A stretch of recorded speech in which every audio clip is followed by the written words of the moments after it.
यदि बद्रीनाथ गए हो तो हिंदुस्तान के सबसे पहले गांव माना में अवश्य जाना।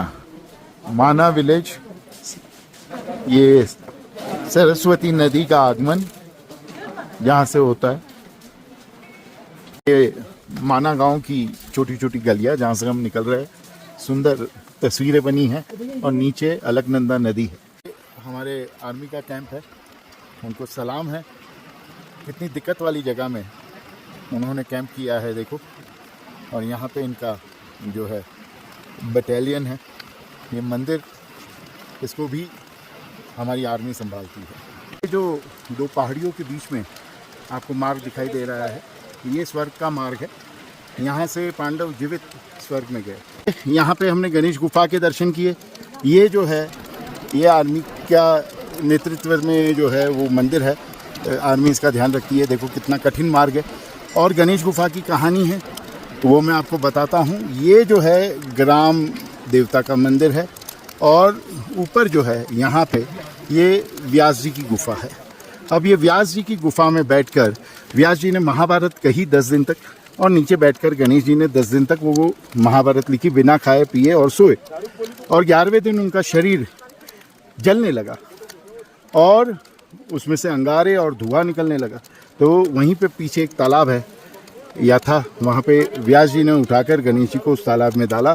ऐसे 11 दिन की जो गणेश की प्रथा है गणपति लाने की और उनका विसर्जन करने की 11वें दिन की, वो प्रथा शुरू हुई। ये जो है, ये व्यास जी की गुफा जो है, ये ऊपर पोथियाँ जो दिख रही है आपको, ये पोथियाँ व्यास जी ने रखी थी। और ये पोथियाँ, लिखी हुई पोथियाँ जो है महाभारत की, उसकी चट्टानें बन गई है। और ये बद्री विशाल माता का मंदिर है, जो मैंने आपको कहा कि आर्मी इसका देखरेख करती है। ये केवल और केवल साल में एक बार ही खुलता है। ये सबसे सुंदर गांव है, और सबसे सुंदर ही नहीं, ये जो है पहला गांव है हमारे भारत देश का। ये जो मार्ग दिख रहा है, यहीं से स्वर्ग गए थे पांडव जीवित। ये स्वर्ग का मार्ग है। क्यों पहला गांव है? अब यहाँ देखिए, ये जो ऊपर आपको दीवार दिख रही है ना, ये चाइना बॉर्डर है। ये दीवार जो है पूरी, ये चाइना बॉर्डर है। और इस वजह से यहाँ से हमारा देश शुरू होता है।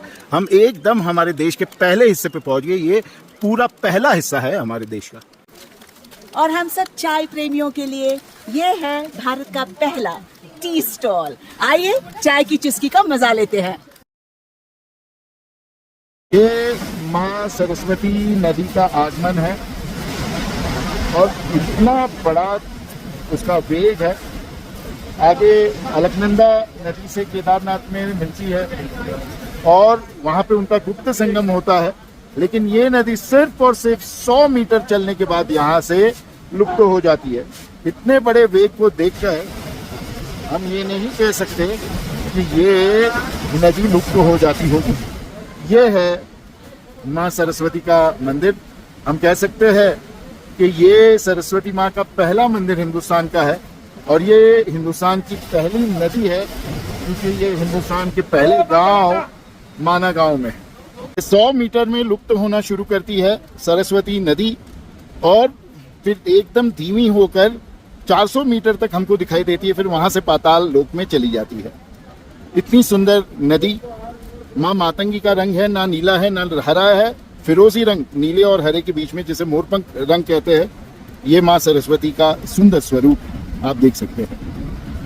महाबली भीम के पैर के निशान है। देखो, ये लग रहा है हाथ के निशान की तरह, ये हाथ का अंगूठा दिख रहा है, लेकिन पैर के निशान है। हमने आपको कहा था कि भीम एकादशी के दिन भीम जो है सरस्वती नदी में लेटे थे, क्योंकि भूख लगी थी, भूखे रह नहीं सकते, निर्जला एकादशी थी और माता की आज्ञा थी, तो लेटे रहे। फिर भगवान शिव को जो है नंदी का और माता को गाय का स्वरूप लेना पड़ा। तो यहाँ से भीम को उठाया गया, क्योंकि पीछे पहाड़ हो गई थी पीछे के गांव वालों को और आगे सूखा पड़ गया था। अब इतनी सुंदर जो नदी है, वहाँ से ये कांड होने के कारण हमको जो है केदारनाथ के लिंग मिले। और कई कहानियाँ हैं, हमने आपको बताई है केदारनाथ की। ये जो नदी है, ये इतनी सुंदर नदी का अंत कैसे हुआ? गणेश जी पहले यहाँ पे बैठकर महाभारत का पाठ लिख रहे थे और सरस्वती नदी जो है आपको पता है कितना शोर हो रहा है इधर, बहुत शोर कर रही थी।